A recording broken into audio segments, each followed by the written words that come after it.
the air might feel a little extra heavy right now. Are you with me? We've been living through several pandemics, at least for a minimum of 14 months. And sometimes that comes with our own personal transitions in our lives, not to mention what's happening in the environments that we experience around us. I am honored to share space with the one and only Brad Chandler, who is the pump up public speaker, business development, and integrator of cultures. And why might we be talking today? Well, Brad is incredibly inspirational to me. He has this calm effect about bringing on serious topics like finding your purpose and living authentically.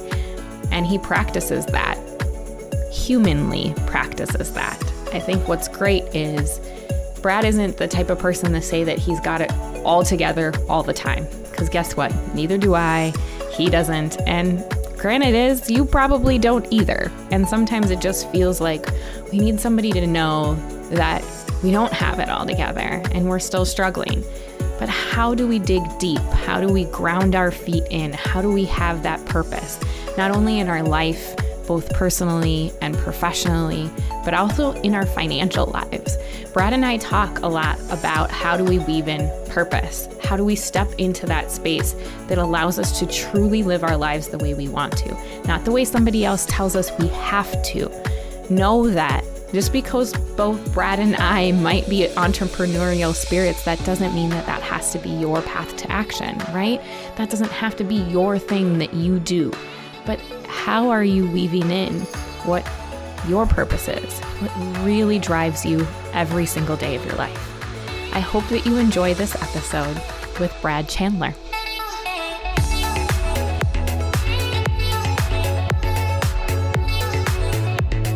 Brad, thank you so much for your energy. Today, I know that you will bring light and honesty and love to our audience. So thank you very much for joining us on the Thrive Forward podcast. I'm so excited to be here. Big fan. Yeah. Well, let's dive right in, because why do we need to spend time? We've actually been talking for a while, friend. Of course. And then we finally decided to hit record, which normally happens for me. Mm-hmm. Let's dive in. Tell everybody a little bit about your story, how you've gotten to the place that you are today, leading and inspiring so many individuals to recenter themselves and be authentically who they are. Oh, well, bless you for that. So my name is Brad Chandler. I, very early in my life, I knew that I was following an unconventional path. I knew that I wasn't just trying to choose one thing to do and do that. It wasn't like, okay, I'm going to be an accountant the rest of my life. I just knew that what I wanted to do was to follow what felt right, be it a passion or some sort of thing. And so I committed to a path that doesn't always follow in a straight and narrow, right? Which can be very unnerving, which I'm sure we'll talk about at some point, right? Because once you commit to that sort of path, that's what you do. And so my life has taken me through many twists and turns. But what I keep coming back to is I love living in a realm of business development. And what I even am doing now with small businesses is I work to help them develop strategic goals. And then what it takes, sort of rocket fuel to get there, is your team culture. So making sure that the culture is aligned, that they have the training and the handbooks they need, because just what I love first and foremost is helping people come back to passion and to clarity, because I think we all just want to feel like we are committed to change on some level for us. And so the more I can work with people to remind them of why they're doing what they're doing, that for me is impact. I think there's been a phrase that's been going around in my head as because I'm also, finding my new venture as I left my old one back in October. And as I go through these interview processes and people just ask you, what are you looking for? What are you looking for? And the phrase that comes to mind all the time is that I am committed to developing relationships that have impact that compounds, right? It's about it's not about the big picture of the company necessarily that I'm working for, but what is the vessel that I can meet other people, and through our relationship, it's not just the impact of that moment, but there are shifts that start to happen that will live beyond me outside in their own personal lives. So that's been sort of my pollen path that I think I've followed, is looking for those moments that I can do that with people. And that's what really inspires me. I think that you frameworked this element of personal development being professional development, and everything like tying together, right? That when we develop a really kick-ass cool place to work, people don't want to leave, right? Yeah. Because they love working there. What is the hardest thing to do is deal with employee turnover. Right. I think, having led teams in my experience, who wants to hire and fire and do all that stuff all over again and onboard somebody? But like, when you align that culture with purpose, and I love what you said about impact. That is something that like I transcend when I talk about people's wealth too, right? Because how are we making impact for ourselves? How are we making impact for our family and our community or our workplace, whatever it might be, right? How do we build that in to create relationship?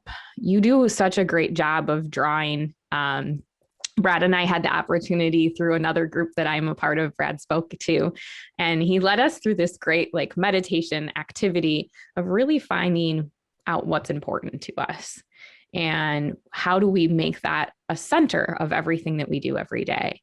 How do you lead some of these individuals who you're working with through those spaces when you might be struggling too, right? Because you and I were talking about just how heavy the air feels right now. Yeah. And maybe not the air, maybe like everything around us, right? Like Everything. not just the air, but there's so much going on in this world. How do we recenter? How do we do that from a personal standpoint and from a business standpoint too? Whether we're entrepreneurs or people that work for somebody else too, right? Yeah, it's an interesting topic. I love that you bring that up, because it is for me, professional is personal, right? At the end of the day, it is always a collection of human beings. That is the company. So no matter what we're doing on a professional level, we'll also have to do it on the personal. I'll say it this way, like what I've been noticing here is that every 7 years, and for some reason, the number 7, I noticed this pattern in my life. And so I, of course, started Googling it. And it does look like, for some, maybe some people that are listening, but for me, it's absolutely true. Every 7 years, it seems like I go through this cycle where things just start to come apart.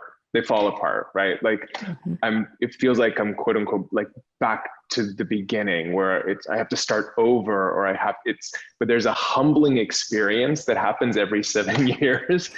And that at this point now in my life, I'm like, no, Brad, just know it's going to happen. Right. And luckily, my husband and and speaking to a financial planner, we've planned a little bit for this, right? Like, because it allows for the buffer of change that will happen. Things are going to shift. They're going to fall apart. You're going to have to find a new direction. And so in these moments, the way it feels like for me, it becomes very humbling, where I have to go back to what is true. And so I've done enough work, and I think it comes down to taking the time to truly identify not just like what my skills are. It's not about identifying, oh, these are like the things that I can really do well, but the things that actually make me as a human being have impact with other people. So like one of the exercises we did together is about, usually your best friends and your family know you best, asking them, what is it about you that you could be seen as a superpower that you may even do really well that you don't even know that you do really well? And when I asked my friends what that were, they all said the same thing back to me. So I had to take it as being true, about being able to see clearly about get to the heart of a situation and sort of name it and offer a solution. And so it's like that's not something I can put a metric to. Right. That's not like, and yet it's something that I know to be true for myself. And so when you come to these hard points of saying, gosh, I have to reevaluate everything. Things feel upside down. I'm hearing no's, or I have to reevaluate. It just says, well, no, come back to the beginning. What are you good at? And what Mm-hmm. if I know is like, oh, I just need to be in front of people, listening well, help people feel seen, to help bring them back to what's true about themselves, then the rest of it will follow, because that's actually my purpose. And so it really helps to open up possibilities. I think, you know, especially with so many people right now, we're applying for jobs and we're out, and there's such a sense of rejection all the time. Or that this Mm-hmm. idea of, my gosh, I'm supposed to be doing this, or I had this at the beginning of the pandemic and I lost my business and my life should be so much farther along than this, or I have this idea of how much I should be making, and all of the shoulds can be especially heavy right now. But if we just stay back to the no, what am I truly here for? What am I truly good at? Then it allows for possibilities, because maybe we could be doing something that we would normally turn away from. Right. And yet this opens the door because, oh, I see, I could do it here. Oh, I could do it here. Oh, this person's asked me to consult on this project. Sure, I'll do that, because it might actually be just a step along what I'm actually good at, as opposed to just crushing myself with how I'm not making the 6 figures I used to, or something like that. So for me, that's why I think, even coming down to, if you want to take it out, extrapolate back to businesses, you hit tough moments where I work with some small business owners that were in the event space, in the live event space. Now, what did you do during the pandemic? And you have to reinvent your 5-year plan. They had 5-year plans that completely went to scrap. Mm-hmm. You got to come back to the core things. What is our business actually offering? Because if you can truly identify that, if you've taken that time, there may be other possibilities and ways to deliver that you wouldn't necessarily consider, if you're very, very clear on what you're doing. It's understanding your purpose every day, right? Mm-hmm. When we went through that exercise, for me, it was, my husband always tells me, he's like, you're so good at making connections with people. Like, you could literally talk to somebody at the grocery store and all of a sudden you guys are like BFFs and going out for drinks later that night, or, braiding each other's hair at a sleepover or whatever it might be. But that's my ability. And I'm like, well, that's a part of every day that I do. I might be a financial planner, but the core of my job, despite what a lot of people think, is not to just sell stocks and bonds. Right. Right. Yeah, I'd love to tug on that a little bit more, because I think it's like such a beautiful example of what I'm like talking about. So, because it is like that, I'm a financial advisor, right? So you're supposedly doing a set of things, but like, if you could talk a little bit about, just to sort of exemplify it, what is it you feel that you're actually doing? So what I am doing every day is creating a relationship and showing somebody else the value that they have and bring to the world and what they're capable of being able to achieve, because money touches every aspect of their lives. And when you don't know what's possible, you're not going to act on that. But that's where I dig in deeper beyond just like, what can I afford? What are my bills? What does my cash flow look like? But it's really about like, what are you doing, and understanding that you're worthy of wealth. You're worthy of being able to build these things. I love that so much, because that to me is like the magic then of relationship. That's the magic when someone sits down with you. They're like, oh, what I thought would be overwhelming of talking about the money that I don't have. Right. They actually feel a connection, and actually that's where transformation and impact happens. I love that so much. Well, and I know in my industry too, what happens a lot is if you don't have millions of dollars, you don't get attention. And that has been something that has been really hard for me, because I come from a family that didn't have anything.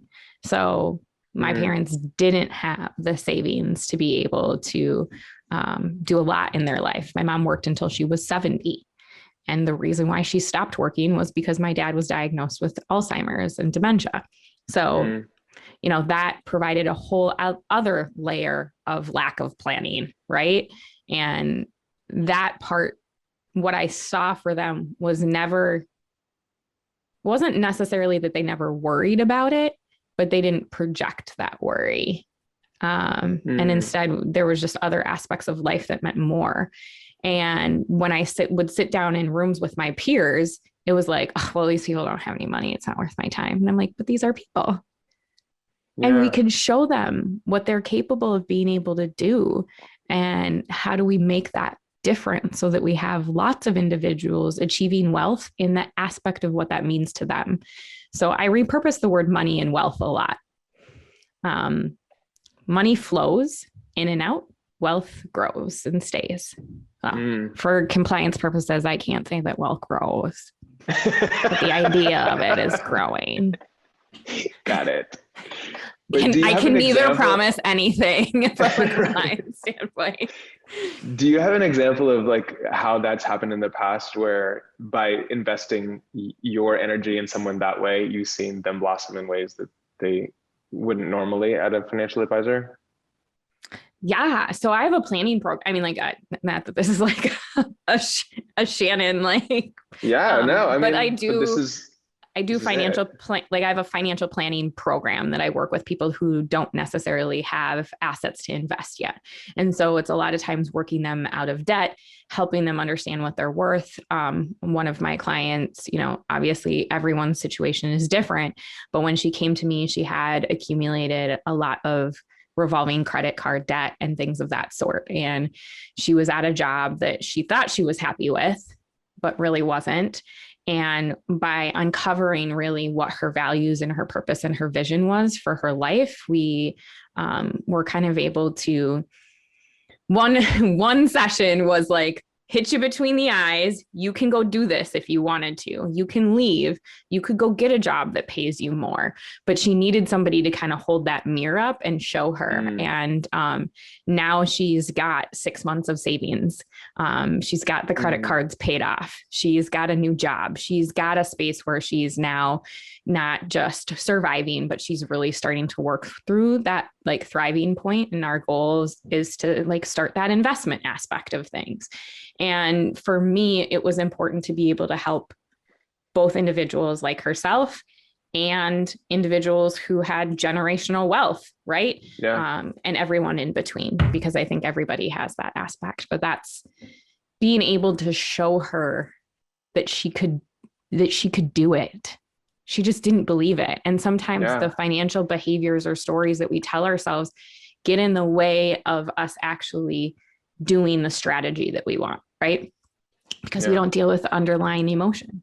We don't find that purpose, right? And when you find that purpose in yourself, then it becomes something totally different. You believe you're worthy. Yeah. Yeah. I love that, because it's such a prime example of, I think businesses often get caught up in the idea that what they're selling is actually the product, and it's not. Like even, I've always been very attached to the fitness industry. And I think that if a gym actually thinks that what they're selling are weights, lifting weights, that's not it, right? I believe what fitness is actually selling is people's desire to feel authentically themselves. And when you can tap into that and show people like, this is a space where you can truly be the vision of yourself, whether that's physically or mentally, you want to feel strong, you want to like, that's what you're selling. And so I think like that's beautiful that you see very clearly the product that you're actually selling to people, as opposed to, like you said, stocks and bonds. Like that's not really what wealth is about. Those are like staples and Post-it notes. I tell people that all the time. What you like, people are always like, well, I don't want you to see what I spend. I'm like, well, I kind of have to. So like, you got to show me everything except for your DNA. I don't need your DNA, but I gotta have everything else. And, there's a lot of shame. There's different emotions that come with those places. And that's where I get to do the best work, right? I get to know them. It's a process. Some of my clients I've been working with for many, many years, and we're just even beginning to unveil some of the things. I've also had women tell me who are married to their partner, and they are like, they go through a major life transition, like retirement, and that their partner is lost and doesn't know what to do because they no longer have their job or career. And in this particular situation, I had to sit down and say, like, okay, here, like, we're setting aside everything else today. Because if you don't have something you feel happy about, this money means nothing. Right. This money means absolutely nothing. So what is it that you want to spend your time doing? And he was like, well, I like coaching. I like sports. And I said, great. While we're sitting here, I'm going to text one of my buddies who runs a football program, and we're going to connect the two of you. He still to this day is a volunteer assistant coach with one of my buddies. Oh my gosh. And my buddy tells me all the time, he's like, he was the best. He's the first one there, the last one there. He like coaches me through parenthood and life and all of the things together. And his wife came to one of the meetings afterwards and she goes, you saved our damn marriage. You saved our marriage. And they're like, wow. Now these clients are friends and, I love them to death, but that's the situation that you end up being when you really do what you do, right? Exactly. Really focus what you're doing, do what you do. Right, you get goosebumps. And that's exactly what I'm talking about. Like this, you're negotiating relationships that has compounding interest, right? Or compounding impact, right? Like, because what happened with one person, how now is he affecting the lives of the kids that he's coaching? And like, it just continues. And I think that's what it means to like live into the real purpose of the work. That's where we see the ripple effect. And that's what gets us through the hard days. That's when things feel like, I don't know, or we can always come back to the fact of, no, I'm leaning into what I'm meant to be doing because I know that this is the compounding impact that is necessary. And I think it's how awesome. We make impacts in the greater good. I mean, something that I'm really, really, really passionate about is sustainable investing and how does our actual wealth make a difference in the world that we have as well? Like, how are we investing in companies who are doing good in the world and not funding companies that aren't, right? So I have those conversations a lot with people around their values and their visions so that we're in alignment. And a lot of times people don't even know that that's a possibility because we're talking about like, where do I volunteer? Where do I spend my money? Where do I, whatever it might be, but we can do all of those things and create multiple layers of impact too. Well, I'd love to hear about that. Like, how do you help people find their values and visions when it comes to money? Because I'm sure a lot of people, they're like, what do you mean value? Like, how do you help people identify those? So maybe we can practice a little bit and I'll just ask you. How about that? We'll turn the table. On the hot seat. Let's do it. Yes. Oh, Shannon and Minnie would love that you just called it the hot seat. So like when I have these conversations, we call it a wealth vision statement. So, Brad, you and Chris, how do you want life to look for the two of you? Who do you want that to experience to be with? Who do you want to spend time with? What are the things that are important that you're not willing to give up in your life? I think I'm 45, he's younger. He's, I think, 36 at this point. I was younger, 34, 32. Oh, he'll kill me. Chris, don't take this personally. Numbers mean nothing. No. Oh my God. My memory for all these things is horrible. I think what's becoming more and more important to us is that we have some control over our lives. That we're not bound to someone else's schedule. We're not bound to some other company that dictates when we can take a vacation and when, at some point it will become very important that we have freedom to live the life that we intend to. If we want to be away, if we want to, because I think even that's part of our thing with having kids or not having children at this point, which is probably more and more the case. That's a conscious decision that we won't, because it will imply what sort of future we have. And so I think the sort of financial freedom and independence from an outside company that will dictate how we can spend our time in vacation or not vacation or whatever it is. So I just think that's probably what's driving us most in terms of what financial freedom looks like. And that's so beautiful. And I don't think you're alone. I think so many people are in the space of wanting that level of freedom. If 2020 didn't teach us anything, of being able to have some level of, Right. flexibility, right?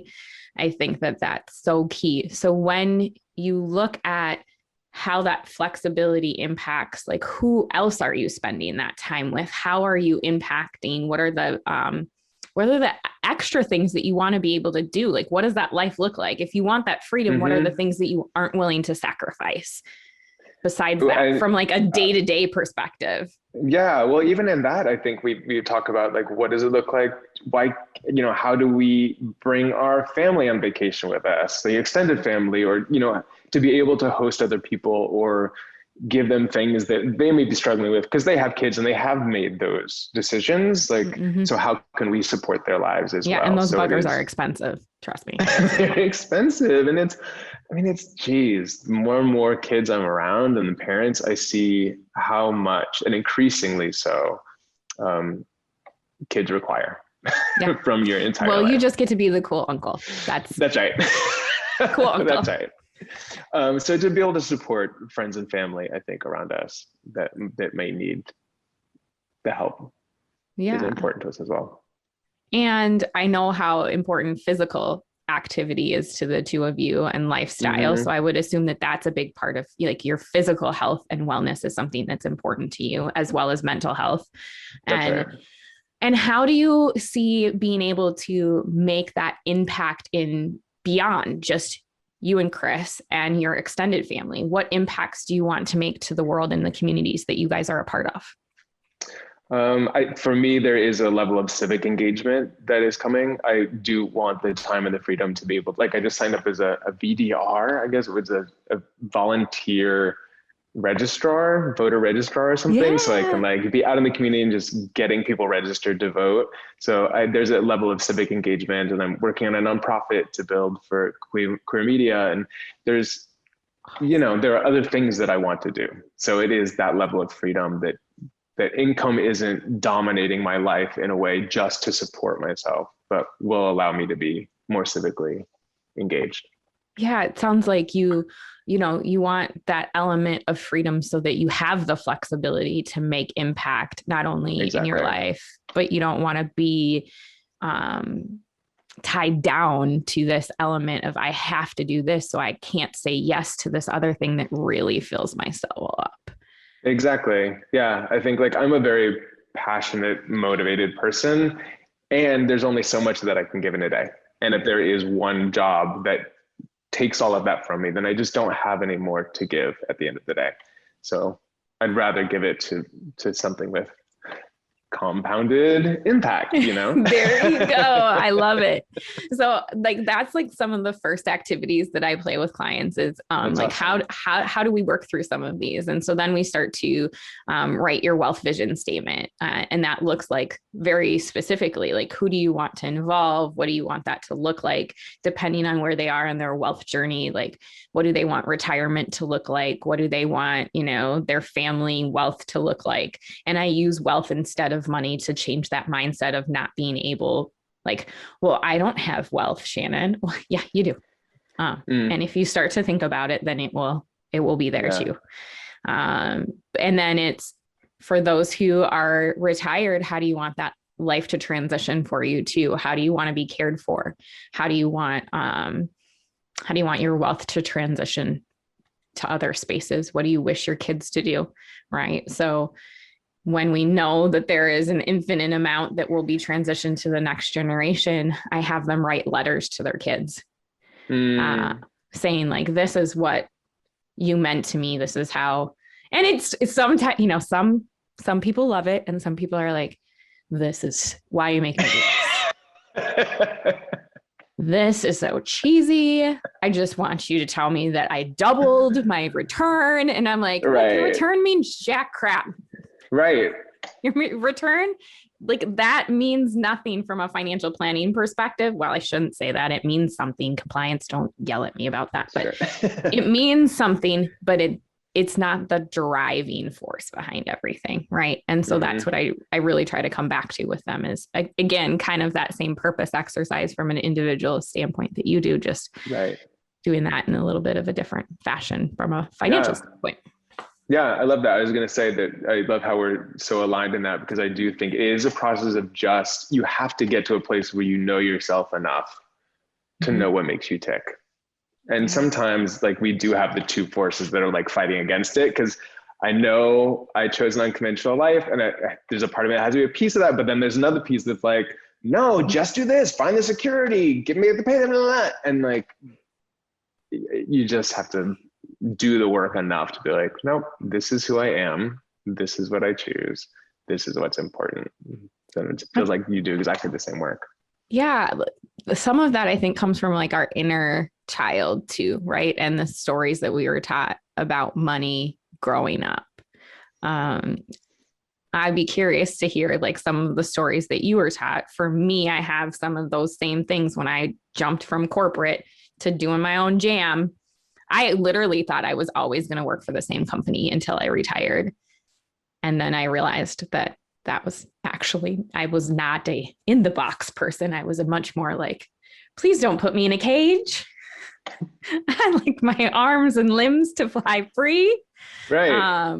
They used to call me the hippie advisor because I had a rock lamp and essential oils. Yes, and it's like mine. I'm like, yeah, that's fine. You can call me the hippie oil. I was raised by two hippies. It doesn't offend me. I think you might be trying to offend me, but it really doesn't offend me. So I had a lot of those same wrestling thoughts, and it was really like my inner child needing that security. So I'm curious, like, how did you grow up? What were some of those thoughts around money that you had in your household, and how did you overcome that to get to that space? Or what are you still working on? Yeah, it's interesting. I've been thinking about this a lot lately. For some reason, like I knew my parents worked, but I never really knew much about what they did, or like how it just like, no one ever talked about work really. And for some reason, I have this very vivid memory of being outside of my dad's business, right? And we were going there to like visit. I was probably like 10 or 11. And I just remember him like fixing the way I looked before we went in. And for some reason that stood out so much, like my hair was a mess or something. And like, it was about fixing my appearance, about how I looked in this workplace. And it was one of those memories of just like, oh, you have to like look a certain thing or be a certain thing in order to be accepted by big business. And it's one of those little demons that I've been trying to work out as well too, because it's like, oh, you have to conform into a larger, which is against that little piece of me that's like, I will be authentically me. And so like, you know, that's like one of those inner conflicts I've been trying to work out just sort of in the corporate environment. But the other thing I know about myself is that at like I tell this story all the time. At like 8 years old, I had a lemonade stand. I put it out front and I made some money. But then the following summer, I set up the lemonade stand, and then I paid my brother and his friend hourly so that they would run it. And then I played video games. So it was like, my mom was like, I always knew you'd be somehow in business, right? Like, but that is ultimately my juxtaposition, is that I was always a business person at heart, but thought there was this other idea of what business was and that I wouldn't fit into it. And I think ultimately that's been the juxtaposition I've been working through as a business professional. Yeah. The business world actually needs more people like us. I think, yeah. And there is like a reconciling happening right now, I think, you know, where this is what DEI work is. This is where like our business is actually asking people to carve out who they are at home, or can they show up fully as themselves? Which, we do it. We need it, authenticity, for sure. I remember when I worked in corporate America, I worked for a global financial firm, and based out of Canada and then in the US. And our head of marketing, I'd gone to Chicago for this women's summit, and the head of marketing for the entire company comes in, and she is a badass. She is like not dressed in a suit, which is not something that happens in the financial industry, right? She is dressed in like these funky flat shoes that are like chunky but fun. They must have been like boots, and she had like all this bright colors on and like bright lipstick and cool funky glasses that were just like oversized for her face, kind of like the ones I have. And then yes, not that I'm copying, but she was a muse. And I leaned over to my friend. I was like, I want to be like her when I grow up. How do I get to be like her? because clearly they're letting her still work Yeah. here. How can I want to be in on this? How do I get in on this? And, but I didn't think that I could do it. I'm like, she's this executive. Of course, they're going to let her do whatever she wants to. I'm a peon. How am I going to be able to do it? And then I started working with a coach, and we were uncovering kind of that I really was more of an entrepreneurial spirit. She was like, what's one thing that you could do now that would be like totally rebellious that you could do while you're working at work to like make you feel like you're not? I was like, I'm gonna wear high tops to work. She was like, that's the one thing I was like, yep, I'm really living on the edge. Wear high tops to work. And I did. And I was telling this story to one of my buddies who still works at the same firm. And his career has taken a trajectory, and I'm so proud of him, and he's leading such great teams. And he was like, you did not, like, you wore, I didn't know you wore high tops to work for like the last 6 months before you were there.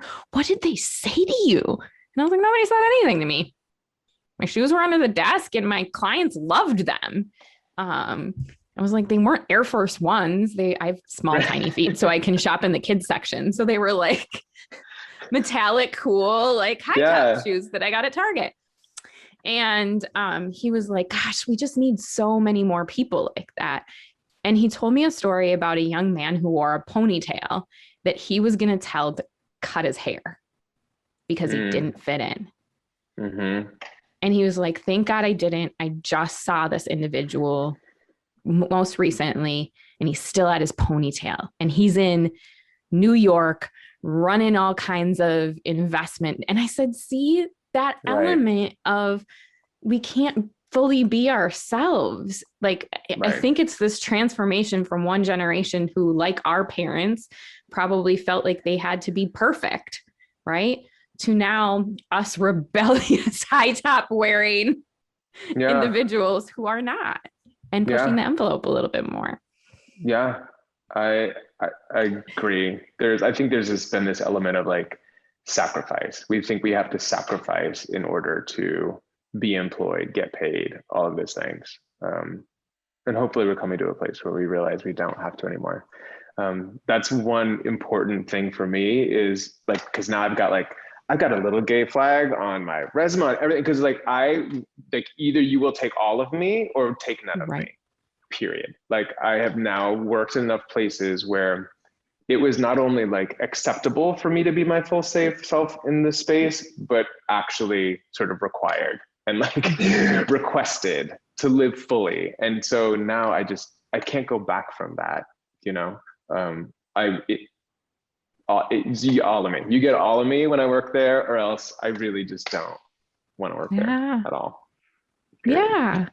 Or take on that client, or, you know, whatever it is. I think that it's that element of, and it doesn't have to be like, I'm going to be in your face living my authentic self, and I don't see you authentically, right? And I think that's happened for me too, is where people are like, well, you're so authentic. How do I get to be like that too? Do you see me for me when you're living in that space? Like, I see you for you more than you ever thought I would see you, because I see me, and I see you and her and him and they and them. That's right. I see them all. Yeah. And I'm interested to hear kind of like, as we wrap up our conversation, because I could literally talk to you all afternoon. Same. I can't wait till I come to Austin. I'll come visit. But what is it that you think in this space we're in right now that can be so divisive, so this or that? How do we come into that authentic self? How do we find that purpose? How do we show others? How do we create those courageous conversations to be in those spaces? Yeah. The thing I've been talking about a lot lately, and reminding myself of a lot lately, is something that Seth Godin talks about, which is SVA. It's smallest viable audience, right? So his theory is like, and hopefully I paraphrase in a way he'd approve.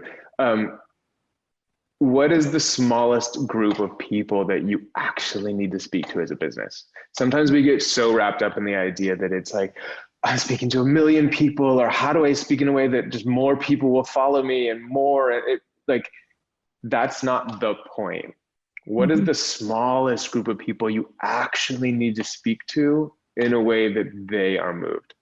Because if we can identify that SBA and just speak to those people, your business will take care of itself, right? Because you're actually speaking to someone. And I think that's in this space that's so divisive, and like, what do I stand for? What do I not? Like, just remember who your SBA are and speak to them authentically. Like, there are some things that I know that like I'm going to speak on in social that are very important to me. Like, what's happening right now with trans youth, that I feel very passionately about that, right? And if you are offended by that, or you're so put off, like, then okay, like I absolutely don't. You're not going to accept me then. We're working together, and you're going to let that piece of my identity come in the way. Then cool, like, you'll find someone else to work with, or so it's just about knowing what it is that actually is important to you and to the person or people that you're speaking to in your SBA, and just do that. Because I think that's how we sort of deal with this. Like, a lot of the negative pushback is, those people don't matter, because at this point, it's like, you see it on TikTok, right? Like, you can get pulled into the other side of the TikTok sphere, where suddenly it's just hate comments, right? Not even about you, but because they don't want to agree with what you're saying. But those things can roll off it's water off a duck's back, as the saying goes, if you just are speaking what you know to be true to the people that you know are important to speak to. Because the people they're aligned with are the actual ones that are going to give you money, or they're just going to vibe with you, or tell other people about you, or show up for you when you need. And so I think that, for me, is what I keep reminding myself on in these sort of increasingly divisive times. Just say what you know to be true to the people you know are important. I think that transcends to business and personal too, right? Yeah. From a workplace standpoint. And I always say, like, when we lead to conversations with compassion and understanding, right? And really truly hearing that other person, we don't necessarily always have to agree, but we can, if we work to hear the other person, we can come to that table and accept for who they are. Their experience is not your experience. Right. Totally. Just even in that space, I think looking at the work that Ben and Jerry's, do you follow Ben and Jerry's on social? I do. I have some conflicting, like, with Ben and Jerry's, but yes, I love what they're doing on social right now from an ice cream standpoint. That's it. From an ice cream standpoint. Oh, interesting. Oh my gosh, I want to pick your brain off air about this. But even just to say, like, that's sort of their roots as a brand, is this sort of activist brand. They know who they're speaking to in a way that they're speaking to so much that they take some pretty vocal stances publicly, because they know who they're speaking to. About white supremacy. Right. They are full-throated, because they know that the people, their true brand is about that. And if they weren't speaking on it, then their brand would fall apart, right? Because they are this sort of activist-led company. Yeah. So again, it's about, like, just, you have to speak true to your brand of who you truly are. And then if and it people doesn't mean that like they won't attract other people. Totally. Because sometimes I talk to my clients, I'm like, you really like me? Like, you know who I am, right? And they're like, we love you. And I'm like, okay, just like we are two very opposite sides of the spectrum, but that's okay. And I do like them, like, they're good people. And I think that creates more space to be able to have more conversation too. Well, Brad, where can everybody hang out with you? I mean, besides Austin. Yeah, right? My Instagram is pretty much like digital scrapbook, and I'm always there and always on DMs and stuff like that. So at the Brad Chandler is where I'm most often, or LinkedIn, of course. Yeah. Well, thank you so much for sharing your heart and your wisdom with us today. I am grateful for the space that we shared. Likewise. It's such a treasure to speak with you.